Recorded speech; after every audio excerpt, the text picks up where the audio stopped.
So again, thank you very much for meeting with us. So I'm Abby from Metal Rock Magazine, so Metal Rock Magazine. So I have a few questions for you. So for those who don't know you, would you mind like telling us a little bit about you and your band? Yeah, if I only find a way for this camera. That's So sorry for that. perfect. Hello, everybody. Thank you for having me. My name is Lena. I am the singer for Infected Rain. Mhm. Some of you might know me as Lena Scissorhands. We've been around for quite some years now, and we are preparing for a very important release for our career, album number 6 that comes out in Wow, February, entitled Time.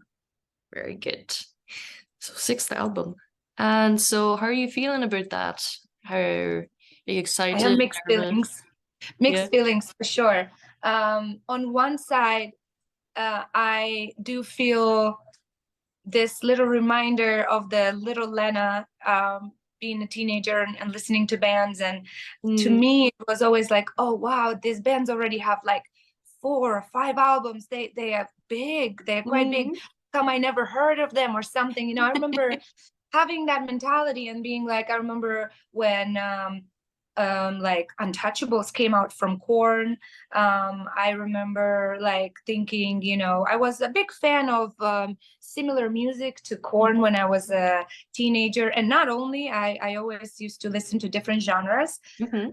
But I remember thinking that, right? So now being in this career and releasing the 6th album, I'm like, this sensation, does that mean that we made it somewhere? Mhm. Or does that mean that we have still a lot to go? Or what does it mean? And I am reminding myself every single time I have these thoughts, it only means you're working hard and you never give up and you never stop. That's all it means, nothing else. No numbers, no algorithm or Mhm. nothing else can tell you what to do, just you. And seeing that you never stopped, and throughout all these years in this career, which can be really difficult career choice for Yeah. many, especially specific countries more than others, Mm. just gives me some sort of um like rewarding sensation where I'm like, you know what? I'm proud of Infected Rain. We never once gave up, and we Should had so be. many reasons to give up, so many throughout our career. Big serious things happened, Mm. on the road to where we are, and they're still happening, and they will probably still happen in the future. But it's very important to stay focused. Stay Never focused. Things straightforward, is that make it? you happy. Yeah, Mm. yeah. That's very So good. Well, to people who have no albums out, six album is massive. So, you know, thank you, thank you, thank you. no problem. And so when you began writing your album, what were your goals for it? What inspired you to start the creative journey? And what message or emotion did you want to convey through it, if you had Really, any? we didn't really have something super unique and specific Mm-hmm. in comparison with all the previous albums. It was just, you know, oh, let's put our ideas together and get ready for a potential album recording soonish. So that's Mm-hmm. pretty much how the whole process always works. We always write ideas down, no matter what. We're not that kind of a band that receives a call from manager or a label and saying it's time for a new record. Yeah. um Okay. we just always write ideas down, and then eventually, after around a year and a half of the release of the previous album, you pretty much start putting those ideas together, because it takes a lot of time Yeah. to create an entire album. I bet. So much is involved, so many Yeah. things that people don't even realize, No. many musicians even don't realize, because they have the possibility to have a team doing that for them or Mm-hmm. something, or because they never done it before, and that's okay as well. Yeah. It's kudos for those that can afford to have bigger team and all of that. I think we're pretty blessed, because we do a lot by ourselves, and at this Mm. point in our career, we figured out what are the um you know abilities of each one of us in the band, and who can take care of this, who can take care of that, and who can take care of that. And it's really nice. And I feel very lucky to be in the band with Vidic. He is our guitar player and also one of the band founders. He is an insanely talented guy, not only musically, but also he is very passionate about videos, visuals, and he is self-taught. He spends hours and hours and like understanding certain programs that can benefit benefit us, and we don't just do it so we don't hire other people. Don't get me wrong, we try our best to reward him for his time as well. But it's just when it comes from inside the band, especially from the main songwriter and the father of the band, so-called, it comes from genuine, like, this is this is I put it all in this, and I know a lot of artists are like that even when they work for somebody else. But it's quite different, that having that mental awareness that, hey, he did it and he is good at it, and he did it, like for us, for himself, he did it like the best he could, and in fact in fact, he directed and edited so many music videos for Infected Rain. He creates all the merch designs, not all of them, but like the majority. Then he puts together the artwork for albums, and we've tried and we worked with other people too, and they did fantastic. But it's never the same, So I think that with this album, Time, getting back to your question, things were not different. Things were just like every album previous to that. The only thing is summarizing 5 albums or summarizing. Summarizing, okay, sorry. I always confuse this word. You're fine. Summarizing the 5 albums and reflecting on the path that we've been through, the people that crossed our path, the obstacles that we had in our path, the big rewards that we had in our path, led us to record Time and reflect on time itself. And the album name speaks for itself. This is the theme we're going through, and the theme we're going with. And in a way or another, the aspect of time, the concept of time is present in every single song throughout this album. Very good. That's very interesting. Well, it's good. Like, I mean, if you're doing your own thing, at least you're getting exactly what you want compared to someone doing the job for you. So well, when someone does the job for you, they obviously listen to your input. Of course, they obviously go for what you're going. But it's a different view for sure. I don't want to be here sounding like, hey, of course, do your stuff by yourself if you want to succeed. Absolutely not. Like, we just, as I said, I feel insanely lucky that we have this talented guy in the band that is not only giving it all on stage, he's giving it all even at home, hours and hours of work, Well, if it works for you, that's good. If it doesn't work for others, that's good too, like, so. Yeah, exactly. Everybody, I'm sure, finds you have to try things out. We've tried things out. We worked with other people here and there, and for now it's the option that we like the most, and he's so passionate about it too. He does it often for other bands as well. Oh wow. When does he sleep? I asked the same thing. I swear, like. And how would you convince people who don't know you to listen to your music or your new album? Oh, I wouldn't convince anybody. I would never try that, because I've learned that anything that is like, how to say, imposed, it will never really be understood right away. People need time, and people need maybe a friendly advice, like from a friend or family member, be like, oh, you should listen to this song, stuff like that. But a band should never be there convincing anybody. The music should speak for itself, and I hope it does.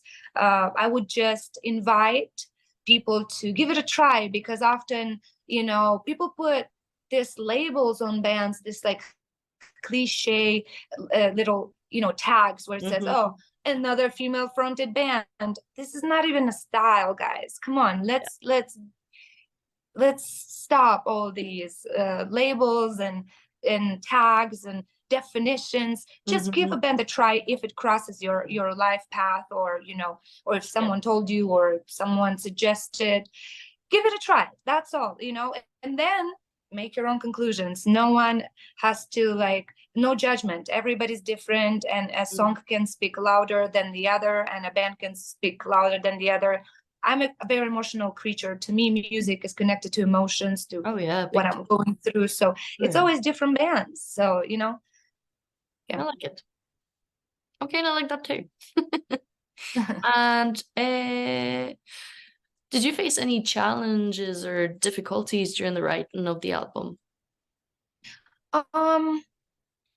Yeah, I have two very powerful and emotional songs on this album that really give me a hard time recording, because the emotion often takes the best out of me, and it leaves me speechless, and I cannot sing, and I have to take a break. I have to recover from that, and then try again, hoping that it's gonna touch me. It's not the first time. I've had that emotional songs in the past as well, and every single song is very personal to me, but some emotions are just still very fresh and painful for me. So those are the biggest challenges. But I do know that overcoming these challenges and you know, healing fire with fire works in this case for me, and it helps me heal faster, you know, or at least understand certain things about the healing process, and still, like, give it time, you know. Yeah. In fact, I don't know how I'm gonna perform them live, because so that's far what I was this gonna ask. Yeah, like it's hard. It's hard. I remember the song Tapiphobia in the past was one of the scariest one for me, and in fact, we did not play that song too often. We only played a handful of shows performing that song. Very intense vocally and emotionally, and yeah, even rehearsing them, like even yesterday I was rehearsing, I had to, like, take a minute and put my thoughts together and breathe and calm my breathing to continue rehearsing. That's the most challenging.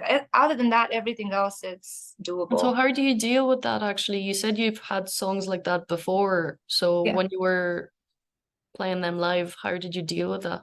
Well, I've had breakdowns on stage. I've cried on stage. It's not easy, and but people can see that, and they, you know, I don't think, I mean, I'm trying to avoid those situations, of course, but yeah, but it makes you genuine, I think. Yeah, when they happen, you know. Exactly. Yeah. Okay. You're not shying away from it. That's, you know, a lot of people. If I was shy about my emotions, I would never be able to do this job. Yep. In the first place, you know, because even during the music video, because I let you, something happened during the filming, which made me very scared and shy and everything.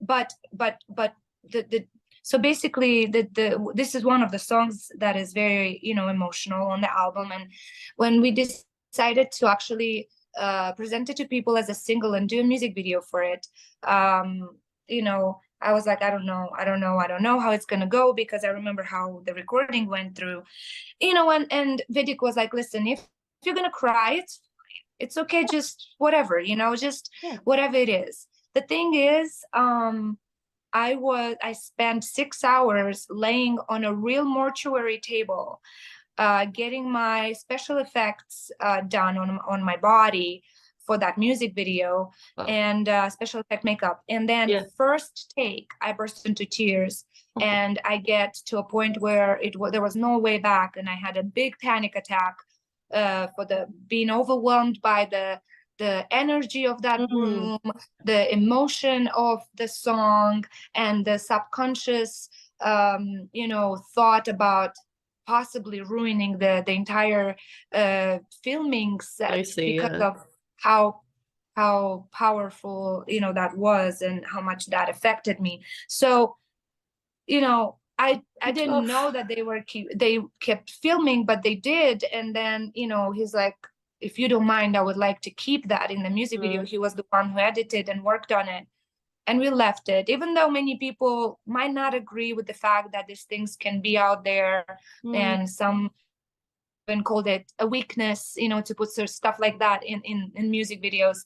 But we are human beings. We have weaknesses. Exactly. I'm not going to pretend I'm made out of steel. No, exactly. There's no point hiding it. No point hiding it. Maybe sometimes there is a point, but if this is what you do, this is what you talk about, then probably, so it happens. There's no way to deal with it. There's only learning certain exercises that calm you down, and certain breathing techniques, certain grounding techniques that can help you focus and put your thoughts together faster. I guess. And that certain stuff, I don't think I would even lie on that table. And what can people expect from your shows then? What kind of energy then do you bring to your shows? We just bring all kinds of energy, all kinds. Every single song, it has its own energy.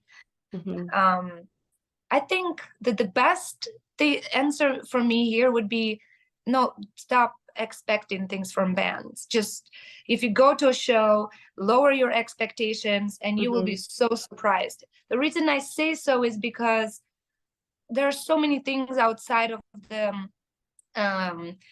control of the musicians and their crew that happened on tour. That doesn't mean that the show is going to suck. If you're going to have no expectations, you're still going to have a lot of fun, even if certain things went different way, or the sound or the light. We had a show in Rome, for example. I can never forget, in Rome, Italy, and the entire light, the breakers went down, and people started singing louder than everybody. It was so much fun.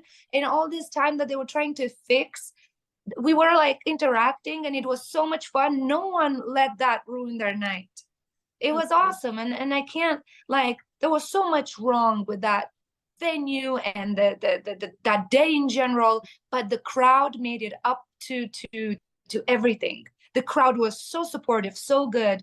And that's how it should be. You choose to go have fun at a show, lower your expectations, have fun, I like it. That's what I would very good. I don't hope for. No, that is good.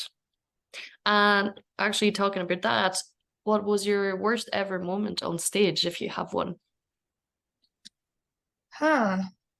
Worse as in even a funny story where you felt really embarrassed. Well, yeah, I did have, sorry to interrupt you. I did have a couple of unpleasant moments on stage. I've had people being disrespectful while I'm trying to sing. And that was years ago. A situation happened in Czech Republic, and all Czech fans know about it. And they were talking about it for a long time after. Literally, a guy that was tall enough jumped and slapped my ass while I was singing. Oh my. Which obviously I couldn't do anything during the song, so I had to finish the song with that anger. Yeah. Say something after, and then he was immediately taken outside, and other people came up to the show telling me, that was outrageous, that they are saying sorry for their, for their own, whatever, person, a Czech person and stuff like that. But I've also heard that in Czech Republic, that is considered a gesture of respect. Oh. I'm like, wait, what? No way, that's a thing, And even if it was, why would you do that while the person is working on stage? Why would you do it?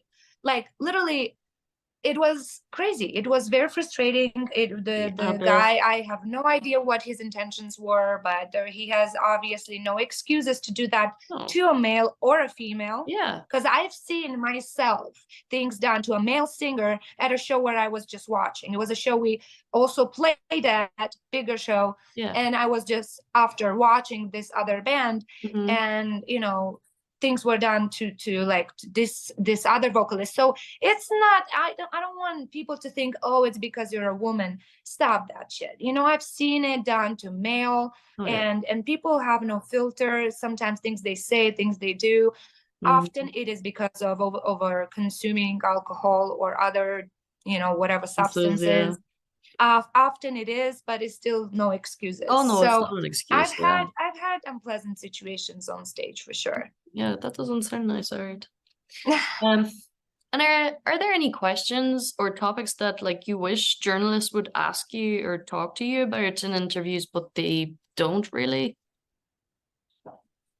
I mean, yeah, I wish that people would like concentrate a little bit more on the inner world of the person they talk to, and start caring more about values and messages and stuff like that the artist is trying to deliver, whether asking about aspects like physical appearance or gender discrimination type of things, you know, because is definitely one of the questions that I hate answering the most, is when they ask either, you know, how is it to be a woman in metal, or, you know,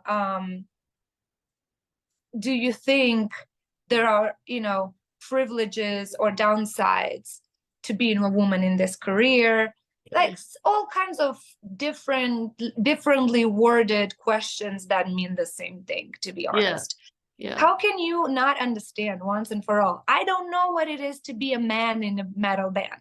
I only know what it is to be me. I don't even know how it is to be a different woman that it is in a different band. I only know how it is to be me. And I can tell you some about it. But putting this like female, male, alien, whatever, it's not fine. It's not okay.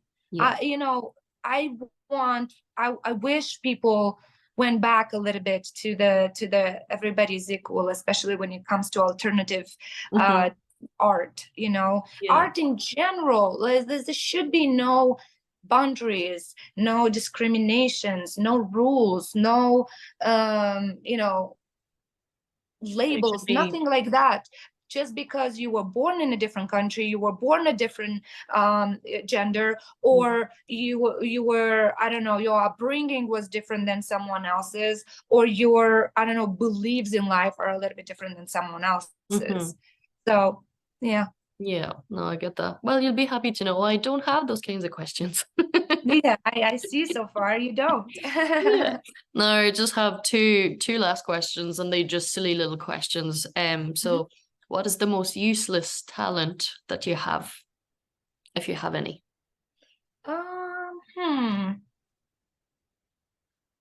Useless talent.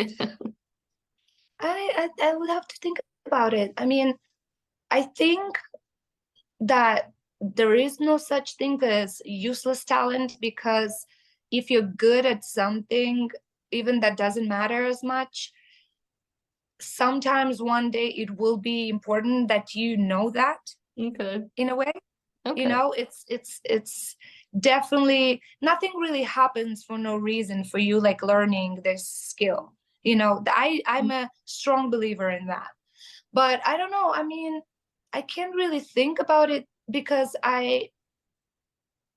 growing up, I was the oldest in the family, and I had younger sisters, and my mom tried her best to include me in many housekeeping, kitchen, and other things like that, situations where I could at least see what she's doing, or I could help her, just because she, you know, she had many children, single mom for a while, for a big part of her, our upbringing, working as a nurse night and day, and it was quite difficult. So I've learned many things, but I don't know them very Okay, well. yeah, I get you. Like I know how to sew, I know how to cook, I know how to clean, I know how to, That's all wash properly useful though. certain things, and Yeah. I know how to like, what's it called, kneading, when you're like Oh yeah, doing yeah, Neaton, yeah. like and then what else like I know things like that, and I'm also like, I don't mind learning certain things, well. But Yeah, that's all certain things I useful. It's learn not useless faster. though. That's good.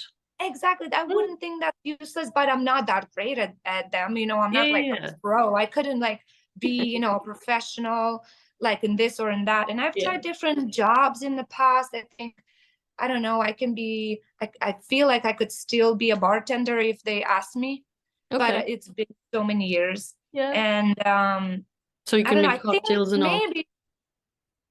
maybe I do have something that I think is funny, and I don't know if it has any use. Probably it does, but I Okay. do have See? this thing since I've been a child, Right. that when I speak with somebody Mm-hmm. that speaks a different language, Mm-hmm. and I can pick it up pretty fast, but I pick up the accents faster than the actual language, and it's actually a problem, because if I speak for a while with somebody that has a speech impediment, I'm picking a speech impediment, No and way. I cannot control it. It's subconscious, and then it takes me a little bit to get rid of it. That's good. I have that thing, yeah, and I don't know if it's connected at all with, I don't know, having a little bit of a more musical ear, Mm. but I've had this thing since I was a child. I lived in different countries because my parents are from different countries, Okay. and I would pick up the accent and the proper pronunciation of the words faster than the Mm. actual language. In fact, people often think I'm local, even though I know 10 words. Sorry. Okay. No, it's It's gone. I okay. was gonna sneeze. Bless you. I think it's gone. That's mental. So, That's mad. so I don't know if that's good or bad. Like I do have that for sure. It's half useful, I'd say. I'd say it's half Yeah. useless, half you. Yeah. I guess it's 50-50. quite annoying often, That's because I funny don't though. even realize. Like, for example, the other day, my boyfriend said that I said something with an Irish accent. I'm like, No what? way. No way. And then I realized we are watching a show, and Yeah. that's how people speak, and it's Yeah. possible. But I didn't. Yeah, I you didn't didn't realize. That's realize that. mad. Sure. I sound Irish. No, and I'm French as well. Like, so I'm actually really good at languages too. Like you, There I you go. don't There you do go. music now, but it Yeah. could be a Who knows? ear I mean, thing. I didn't know I could learn and be, musical until I Mm-hmm. was way in my 20s, and Yeah, I yeah, yeah. picked up music. It's not like I've Okay. studied music as a child, Oh yeah. but even as a child, I was like that. Okay. That's crazy. Well, Yeah. Okay. All right. Yeah. Let's do this last question then. yeah, sure. So what would your pet peeves be? My what? Pet peeves? Something you really, really hate or gives you the ick, something like someone chewing That's really, a really word. I loud don't or know that word. yeah, I well don't there you know go. that Pet word. peeves. Things that I don't like. Yeah. Yeah, someone like Things. as I said, like someone chewing really, really loud beside you when they're Oh, eating got or it. Got it. something like Got it. that. Well, I do definitely have many of those. My nervous system can get easily irritated by small things, like, for example, a mouth sound. For example, like if a dog is licking his Oh my paw God, I for too know. long, I for know. example, Yeah, huh? I know. I'm Like the same. Yeah. because first thing that my brain tells me is something's wrong with the area where she's leaking, Mm-hmm. because I have two dogs at the moment in the Okay. house, and I have to constantly, you never know, they stepped on something, or Oh yeah. so I have to like alert. So I feel like that alert Mm-hmm. um bothers me so much, and I look, it's fine, and she doesn't stop, for example. Or my other dog, for example, has this thing where when she wants something, she Mm-hmm. will not stop whining, and it's a very, very quiet whine. It's a very quiet but Yeah. such high pitch that I cannot stand it. I much rather drop everything I do, make sure she has what she wants, Yeah. because I hear it and some people are like, how did you even hear that? Yeah. Like, I guess quiet, high-pitched noises, they do like bother me very much. Okay.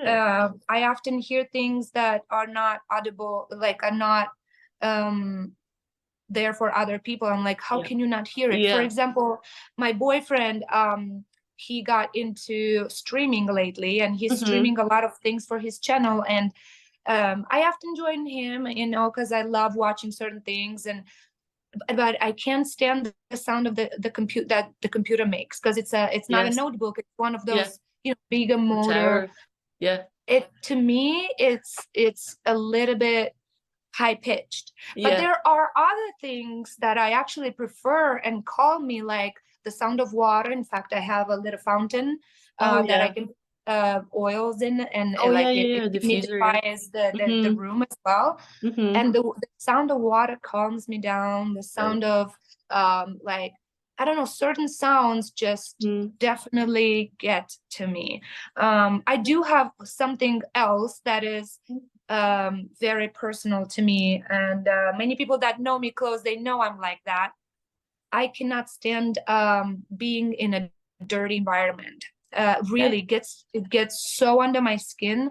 And when I say dirty, for many people, dirty, I see that as dirty or feel like it's still dirty. For them, it's like, what are you talking about? That's clean. Right. So again, I'm not a germaphobe, but I do have severe like OCD about it. Like, especially when it comes to either my own house or the place where I spend a lot of time in, like a tour bus, or let's say a vacation house, let's say Airbnb, just for vacation. You'll see me first thing cleaning everything, like even if it's clean. No, it's just because I feel so uncomfortable. I cannot relax. I feel like I can't breathe. It's not to the point where I will have a like panic attacks or anything but like no, that. it'll bother you. It bothers me. So, you know, having two dogs in the house, for example, and stuff like that, makes me do certain things extra that, like, again, as I said, I'm not a germaphobe, but I like things, you know, dirty things go with dirty things, clean things go with clean things. I was raised that way, and I understand it could be a little bit too much and a little bit more than some people, but especially Eastern European people will understand when I say that we grew up terrorized by Eastern European families and you know, like parents telling us to clean our, you know, our room, clean the dishes. That's not clean enough. It was never clean enough. And even though I'm working on the fact that, hey, relax, that's not a priority right now, I found a happy medium where I'm like, okay, I'll much rather spend 15 minutes just vacuuming the room where I need to work instead of starting working and not being there mentally. Completely focused, I don't know. It's as I said, for some people, it may look like I am too much over when it comes to over the top. No, I get it though. But for people that grew up in Eastern Europe or similar environment, and for other people that also like things quite neat, in order to be able to focus on other things, they will understand. I really, in my opinion, it's not over the top, but it is definitely, but for some people, we all have our but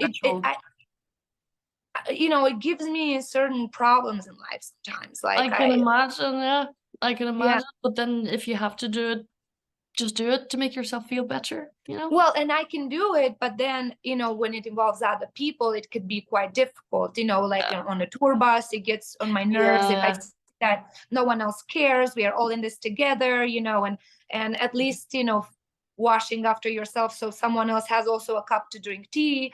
If there's only 3 cups and it's like 8 of us or whatever, you know what I mean? Like, no, I get you. Things like that. But in my head, I do have an explanation for being, you know, at the top. In their head, it's too much. You know, it's easier to just wash that, you know, cup and move on or whatever, you know. I get you.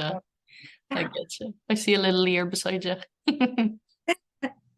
Right, well, we have about 3 minutes left, so I'd say we'll just leave it at that. You can do the Oh wee yeah, I have wee the next message one. and I'll let you go then. Yeah, thank you so much.